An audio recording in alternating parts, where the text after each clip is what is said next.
Hello everyone, मैं आपका दोस्त doctor Deepesh Goyal, cosmetic and plastic surgeon. We have just completed one sided gynecomastia to the left side with the help of Vaser ultrasonic liposuction machine. So you can see there is no scar mark, कहीं भी कुछ निशान नहीं। ये छोटे से निशान से हमने कट से प्रोसीजर पूरा किया है।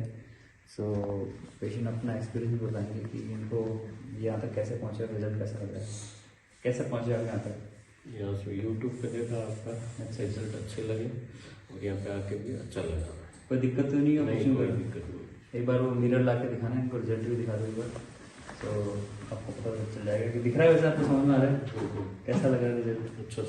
अच्छा लग रहा है। देख लो एक बार मिरर में भी, देखो बराबर लग रहा है, थोड़ा सा।